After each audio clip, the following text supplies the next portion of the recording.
Hello बच्चों, स्वागत है मेरे YouTube channel MS study point में। जैसा कि आप लोग बहुत ही अच्छे से पढ़ रहे होंगे, मैं रोज़ एक एक वीडियो यूट्यूब पर अपलोड करते हैं। आज साइंस का प्रैक्टिस नंबर 3 डालने वाले हैं। वो एग्ज़ाम ऑफ व्यू से काफ़ी इंपॉर्टेंट होने वाले हैं। तो आप लोग मेरे यूट्यूब चैनल से जुड़िए और MVVI क्वेश्चन का आनंद लीजिए। और यहाँ से क्वेश्चन आप लोग पढ़ते हैं, तैयारी करते हैं, तो आप लोगों को एक भी क्वेश्चन नहीं छूटेगा। तो मेरे चैनल से जुड़े रहिए और धुआंधार प्रैक्टिस सेट कीजिए, ठीक है। तो चलिए आप लोग एक एक क्वेश्चन करके एक एक का ऑप्शन कमेंट में उत्तर दीजिएगा। तो चलिए इसका उत्तर आप लोग कमेंट में दीजिएगा। क्वेश्चन नंबर 1 से स्टार्ट करते हैं, धुआंधार प्रैक्टिस सेट है। तो चलिए क्वेश्चन नंबर 1 है, उत्तल दर्पण में किस प्रकार का प्रतिबिंब बनता है?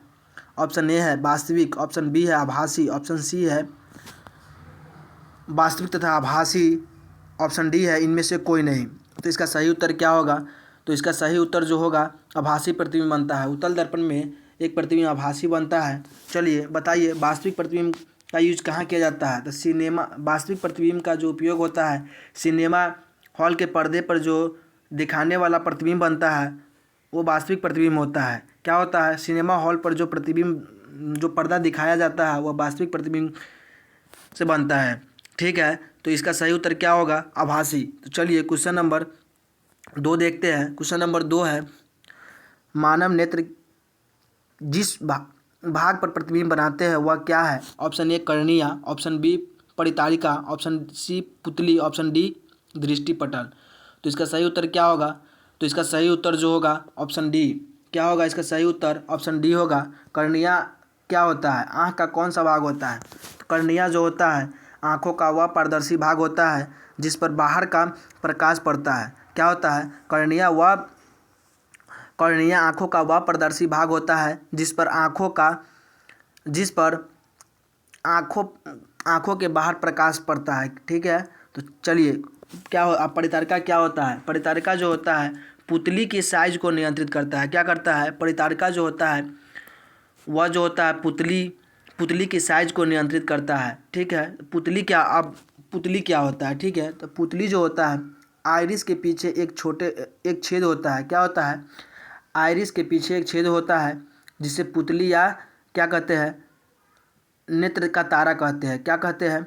नेत्र का तारा। पुतली को ही नेत्र का तारा कहा जाता है। आइरिस के पीछे एक छेद होता है जिसे पुतली या नेत्र का तारा कहा जाता है, ठीक है। तो इसका सही उत्तर क्या होगा? डी होगा। तो चलिए क्वेश्चन नंबर 3 देखते हैं। जो नेत्र निकट वस्तु को साफ नहीं देख सकता है उस नेत्र में होता है दूरदृष्टि दोष, निकट दृष्टि दोष, जरा दृष्टि दोष और वर्धनता। क्या होता है? तो इसका सही उत्तर क्या होगा? इसका सही उत्तर जो होता है, निकट को वस्तु को साफ नहीं देख पाता है वह दृष्टि दोष। दूर की वस्तु क्या होगा? दूरदृष्टि दोष। दूरदृष्टि जो होता है, निकट की वस्तु को साफ नहीं देख पाता है, ठीक है, और दूर की वस्तु को देख पाता है। अच्छा, आप पूछेगा दूरदृष्टि दोष में कौन सा लेंस का उपयोग किया जाता है? तो दूरदृष्टि दोष में अवतल लेंस का प्रयोग किया जाता है। किस लेंस का प्रयोग किया जाता है? अवतल। निकट दृष्टि दोष में क्या होता है? निकट दृष्टि दोष में क्या होता है? निकट की वस्तु स्पष्ट दिखाई देता है तथा दूर की वस्तु स्पष्ट नहीं दिखाई देता है। क्या होता है? निकट की वस्तु और क्या होता है? चलिए, और निकट दृष्टि दोष में क्या होता है? तो निकट दृष्टि दोष में कौन लेंस का प्रयोग किया जाता है? तो निकट दृष्टि दोष में उत्तल लेंस का प्रयोग किया जाता है। जरा दूर दृष्टि दोष में क्या चीज़ का, यानी बाईफोकल लेंस का प्रयोग किया जाता है। इसमें दूर की वस्तु और नज़दीक की वस्तु साफ नहीं दिखाई देता है, उसे जरा दृष्टि दोष कहते हैं। इसमें बाईफोकल लेंस का प्रयोग किया जाता है। और वर्धनता क्या होता है? जब आंखें समान रूप से कलर ब्लाइंड होता है, यानी कलर ब्लाइंड, इसी को बोलते हैं वर्धनता। यानी कोई भी कलर को साफ नहीं देख पाता है, उसी को वर्धनता कहते हैं, ठीक है। तो चलिए क्वेश्चन नंबर 4 देखते हैं।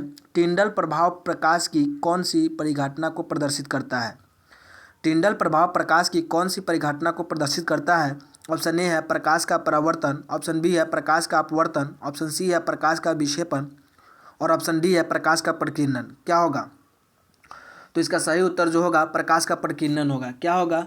इसका सही उत्तर जो होगा प्रकाश का प्रकीर्णन होगा। ऑप्शन डी उत्तर होगा, ठीक है। तो चलिए और पूछेगा प्रकाश का परावर्तन से आप क्या समझते हैं।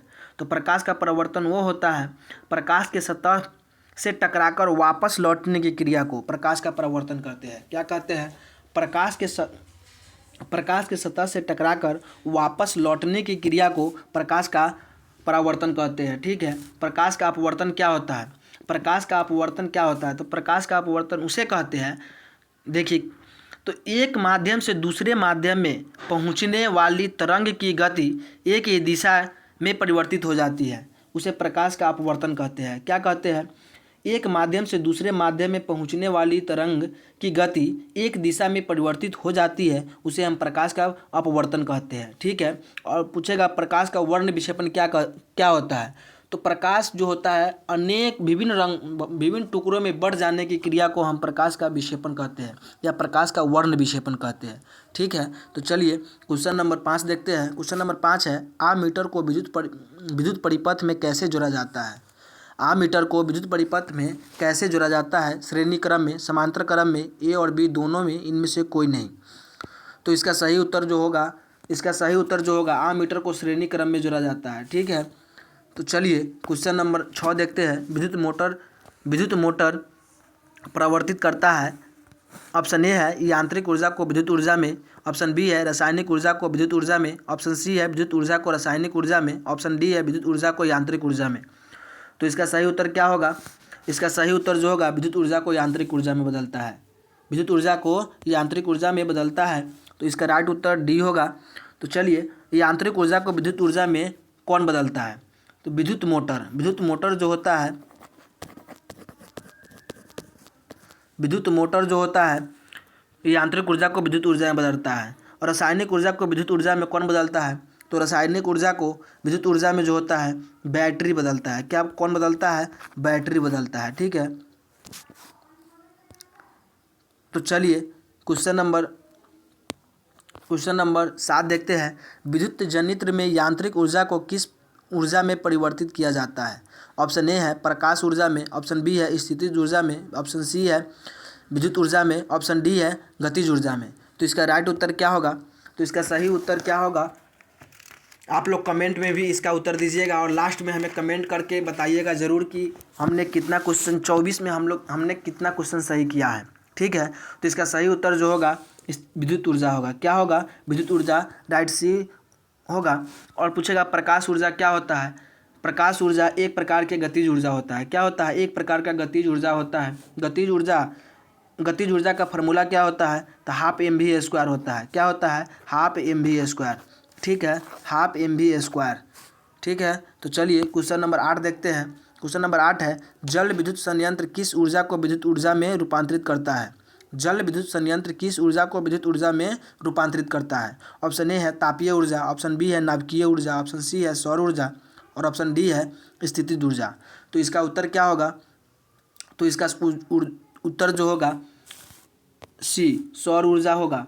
सौर ऊर्जा होगा। और तापीय ऊर्जा क्या होता है? तापीय ऊर्जा जो होता है, तापीय ऊर्जा किस राज्य में है? किस राज्य में है? तो तापीय ऊर्जा महाराष्ट्र में है। कहाँ है? महाराष्ट्र में है। ठीक है। तो नाभिकीय ऊर्जा कहाँ है? तो ये भी महाराष्ट्र, तारापुर के महाराष्ट्र में। ठीक है। तो चलिए स्थितिज ऊर्जा क्या है? वह वस्तु जो स्थितिज में रहना पसंद करता है उसे हम स्थितिज ऊर्जा कहते हैं। ठीक है। तो चलिए क्वेश्चन नंबर 9 देखते हैं। नरौरा नाभिकीय विद्युत संयंत्र किस राज्य में स्थित है? ऑप्शन ए है राजस्थान, ऑप्शन बी है महाराष्ट्र, ऑप्शन सी है उत्तर प्रदेश, ऑप्शन डी है गुजरात में। तो नरौरा विद्युत संयंत्र जो है उत्तर प्रदेश में है। और राइट उत्तर सी क्या होगा? सी होगा, उत्तर प्रदेश में। नरौरा नाभिकीय विद्युत संयंत्र जो है वह उत्तर प्रदेश में है। ठीक है। तो चलिए क्वेश्चन नंबर 10 देखते हैं। श्वसन किस प्रकार की रासायनिक अभिक्रिया है? उपचयन, संयोजन, ऊष्माक्षेपी, ऊष्माशोषी। तो क्या होगा? इसका सही उत्तर जो होगा श्वसन जो है उपचयन अभिक्रिया है। क्या है? उपचयन अभिक्रिया। संयोजन अभिक्रिया क्या है? तो ऐसी अभिक्रिया जिसमें 2 या 2 से अधिक अभिक्रिया मिलकर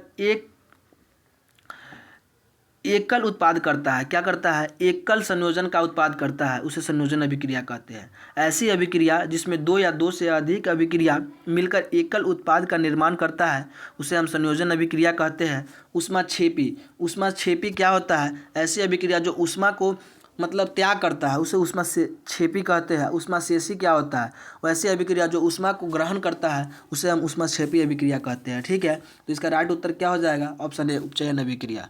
ठीक है, तो चलिए क्वेश्चन नंबर 11 देखते हैं। दोस्तों ऑप्शन बाई सारा के सारा डील करते चलते हैं, यानी आप लोग एक क्वेश्चन को 4 क्वेश्चन बना के चल रहे हैं हम लोग। तो चलिए तो क्वेश्चन नंबर 11 देखते हैं। भोजन का पाचना तथा पकाना किस प्रकार की अभिक्रिया है, उपचयन अभिक्रिया, संयोजन अभिक्रिया, ऑक्सीकरण अभिक्रिया, विघटन अभिक्रिया। तो इसका सही उत्तर क्या होगा, भोजन का पचना तथा पकाना जो है एक ऑक्सीकरण अभिक्रिया है। क्या है, ऑक्सीकरण अभिक्रिया है। उपचयन अभिक्रिया क्या होता है, उपचयन अभिक्रिया जो है एक प्रकार का रासायनिक प्रक्रिया है जिसमें दो स्पेसीज के बीच एक इलेक्ट्रॉनों का स्थानांतरण होता है। क्या होता है, एक प्रकार का रासायनिक प्रक्रिया है जिसमें दो स्पेसीज के बीच इलेक्ट्रॉनों का स्थानांतरण होता है, उसे उपचयन अभिक्रिया कहते हैं। ठीक है, तो चलिए क्वेश्चन नंबर 12 देखते हैं। निम्नलिखित में कौन विजातीय यौगिक है, ऑप्शन ए चूना पत्थर, ऑप्शन बी खड़िया, ऑप्शन सी संगमरमर, option D plaster of Paris. तो चलिए इसका जो होगा, इसका जो राइट उत्तर होगा प्लास्टर ऑफ पेरिस। अब पूछेगा चूना पत्थर का केमिकल सूत्र क्या होता है, चूना पत्थर का केमिकल सूत्र होता है CaCO3। क्या होता है, CaCO3। खड़िया क्या होता है, तो खड़िया का भी रासायनिक सूत्र CaCO3 होता है और संगमरमर का भी रासायनिक सूत्र CaCO3 होता है। ठीक है, ये सारा का सारा CO3 होता है, ये सारा का सारा एक का ही नाम है। चूना पत्थर, खड़िया और संगमरमर तीनों का केमिकल नेम एक ही होता है, CaCO3। ठीक है, तो इसका राइट उत्तर होगा option D plaster of Paris. ठीक है, तो चलिए क्वेश्चन नंबर 13 देखते हैं। इनमें से कौन दुर्बल अम्ल है, option A HCl, H2SO4, option C है ऑक्जेलिक अम्ल, ऑप्शन डी है HNO3। तो इसका उत्तर क्या होगा, तो इसका राइट उत्तर जो होगा, तो इसका राइट उत्तर जो होगा क्या होगा, इसका राइट उत्तर जो होगा ऑक्जेलिक एसिड होगा। क्या होगा, oxalic acid, option C. Hydrochloric HCl क्या होता है, HCl का रासायनिक नाम क्या होता है, तो हाइड्रोक्लोरिक एसिड। हाइड्रोक्लोरिक एसिड हमारे पेट में जो भोजन पचता है हाइड्रोक्लोरिक एसिड के कारण ही बनता है, हाइड्रोक्लोरिक एसिड। ठीक है, H2SO4 क्या होता है, तो H2SO4 का केमिकल नेम क्या होता है, तो सल्फ्यूरिक एसिड। क्या होता है, सल्फ्यूरिक एसिड। और HNO3 को क्या बोलते हैं, तो नाइट्रिक एसिड। क्या, नाइट्रिक एसिड इसका केमिकल नेम है। ठीक है, तो चलिए क्वेश्चन नंबर, इसका राइट उत्तर क्या हो जाएगा, ऑक्जेलिक एसिड। तो चलिए क्वेश्चन नंबर 14 देखते हैं। सोडियम कार्बोनेट के जलीय घोल में मिथाइल ऑरेंज का घोल मिलाने पर घोल का रंग परिवर्तित होकर कैसा हो जाता है, ऑप्शन ए पीला, ऑप्शन बी लाल, ऑप्शन सी हरा, ऑप्शन डी नीला। तो इसका सही उत्तर क्या होगा, तो इसका सही उत्तर जो होगा पीला होगा। क्या होगा, इसका सही उत्तर पीला होगा। सोडियम कार्बोनेट के जलीय घोल में मिथाइल ऑरेंज का घोल मिलाने पर घोल का रंग जो होता है पीला हो जाता है। ठीक है, और पूछेगा प्राथमिक रंग कौन कौन होता है, प्राथमिक रंग जो होता है नीला, पीला और हरा, ये सारा प्राथमिक रंग है। ये तीन जो है ये प्राथमिक रंग है। ठीक है, नीला, पीला और हरा। चलिए क्वेश्चन नंबर 15 देखते हैं। 15 है, निम्नलिखित में से किसे चाकू से काटा जा सकता है, ऑप्शन ए है सोडियम, ऑप्शन बी है कैल्शियम, ऑप्शन सी है कॉपर, ऑप्शन डी है आयरन। तो चाकू से जो काटा जा सकता है ऑप्शन ए सोडियम होगा। ठीक है, और पूछेगा सोडियम का एटॉमिक नंबर कितना होता है, तो सोडियम का एटॉमिक नंबर जो होता है 11 होता है। कैल्शियम का एटॉमिक नंबर कितना होता है, तो 20 होता है। कॉपर का कितना होता है, Cu से कॉपर, Na से सोडियम, कैल्शियम Cl से कैल्शियम, कॉपर का एटॉमिक नंबर जो होता है वह 29 होता है, Cu से कॉपर होता है। आयरन का एटॉमिक नंबर 26 होता है, Fe से लोहा होता है। ठीक है, आयरन होता है। तो चलिए इसका राइट उत्तर जो होता है सोडियम को चाकू से काटा जा सकता है। ठीक है, तो चलिए क्वेश्चन नंबर 16 देखते हैं। निम्न में से कौन सा असंतृप्त हाइड्रोकार्बन है? CH4, C2H6, C2H4, इनमें से कोई नहीं। तो इसका राइट उत्तर क्या होगा? तो इसका राइट जो उत्तर होने वाला है क्या होगा? इसका राइट उत्तर C2H4 होगा। क्या होगा? C2H4। CH4 मीथेन को बोलते हैं। किसे बोलते हैं? मीथेन को। C2H6 किसको बोलते हैं? इथेन को। इथेन को, ठीक है। और C2H4 किसको बोलते हैं? एथिलीन को। एथिलीन, एथिलीन, ठीक है। तो इसका राइट उत्तर C2H4 रहने वाला है, ठीक है। तो इसका चलिए क्वेश्चन नंबर 17 देखते हैं। एल्काइन का सामान्य सूत्र है CnH2n, CnH2n-1, CnH2n+2, CnH2n-2। तो चलिए इसका एल्काइन का जो हो सामान्य सूत्र जो है CnH2n-2 होता है। क्या होता है? ऑप्शन डी CnH2n होता है। CnH2n किसका फॉर्मूला होता है? CnH2n जो होता है एल्कीन का, एल्कीन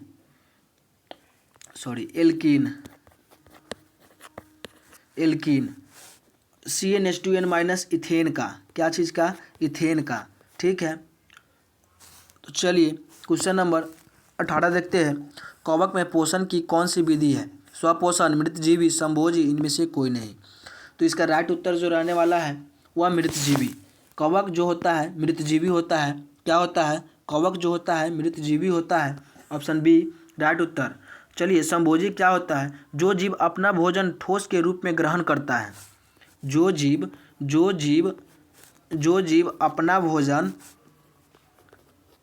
अपना भोजन ठोस के रूप में ग्रहण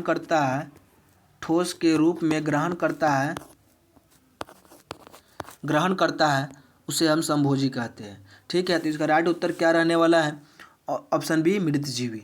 चलिए क्वेश्चन नंबर 19 देखते हैं। कुटपाद किस में पाया जाता है? ऑप्शन ए पैरामीशियम में, ऑप्शन बी इग्लिना में, ऑप्शन सी अमीबा में, और ऑप्शन डी इनमें से कोई नहीं।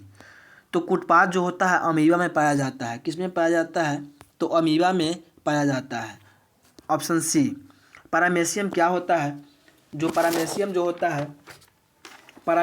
होता है एक प्रकार का प्रोटोजोआ का प्रणाली है। क्या होता है? पैरामीशियम जो होता है प्रोटोजोआ संघ का प्रणाली है। और यूग्लिना जो होता है मीठे पानी में पाया जाता है, यानी यूग्लिना जो होता है समुद्रों में पाया जाता है। और ये अमीबा जो होता है कुटपाद में, यानी कूड़ा करकट जहाँ फेंकते हैं वहाँ पर पाया जाता है, ठीक है। तो चलिए क्वेश्चन नंबर 20 देखते हैं। पाइरूवेट के विखंडन से यह कार्बन डाइऑक्साइड जल तथा ऊर्जा देता है और यह क्रिया होता है कोशिका द्रव में, माइटोकॉन्ड्रिया में, हरित लवक में, केंद्रक में। क्या चीज़ होगा इसका उत्तर? तो इसका सही उत्तर जो होगा माइटोकॉन्ड्रिया होगा, ठीक है। और कोशिका द्रव का खोज किसने किया है? तो कोशिका द्रव का खोज जो है डुजार्डिन ने किया है। डुजार्डिन। माइटोकॉन्ड्रिया की खोज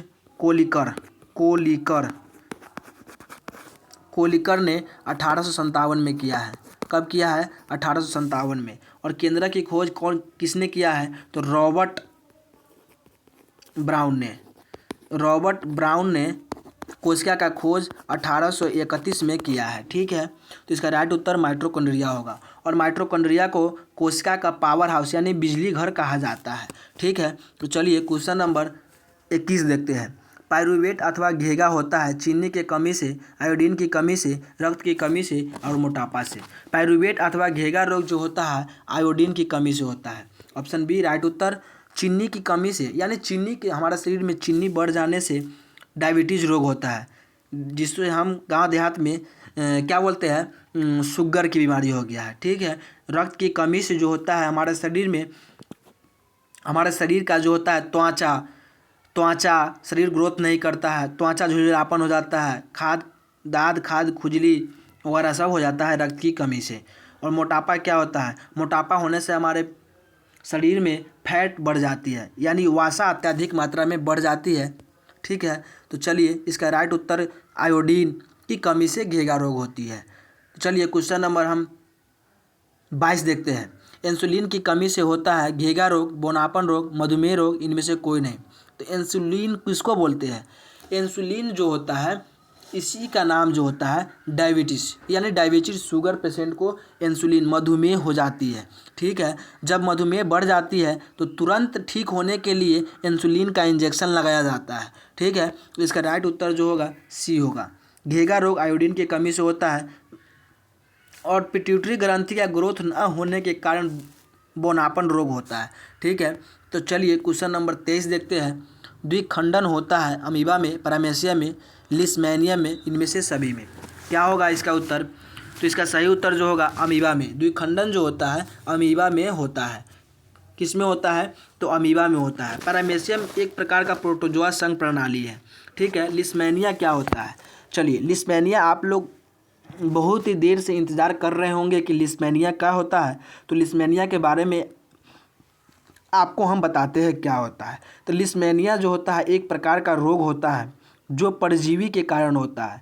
लिस्मेनिया एक प्रकार का रोग होता है जो परजीवी के कारण होता है और लिस्मेनिया भी परजीवी ही होता है। ठीक है, तो चलिए क्वेश्चन नंबर 24 देखते हैं और आज का लास्ट क्वेश्चन है और इसका उत्तर आप लोग कमेंट में दीजिएगा क्या होगा और आप लोग 24 में से कितना उत्तर सही किया है कमेंट में ज़रूर बताइएगा, ताकि आप लोगों का तैयारी जांच होगा और एक एक क्वेश्चन आप लोग निरंतरण कर रहे हैं तो आप लोगों के पास टाइम बहुत ही कम है। यानी आप लोगों का एग्ज़ाम जो है 15 फरवरी से एग्ज़ाम स्टार्ट है। तो चलिए क्वेश्चन नंबर 24 देखते हैं। पुष्प का कौन सा भाग फल बनाता है? ऑप्शन ए है परागकोश, ऑप्शन बी है वर्तिकाग्र, ऑप्शन सी है वर्तिका और ऑप्शन डी है अंडाशय। तो इसका राइट उत्तर क्या होगा? तो पुष्प का कौन सा भाग फल बनाता है? तो अंडाशय। अंडाशय जो होता है फल बनाता है। और परागकोश क्या होता है? तो पुष्प का नर प्रजनन भाग होता है। परागकोश पुष्प का नर प्रजनन भाग होता है, प्रजनन भाग होता है। वर्तिकाग्र जो होता है ये जो होता है,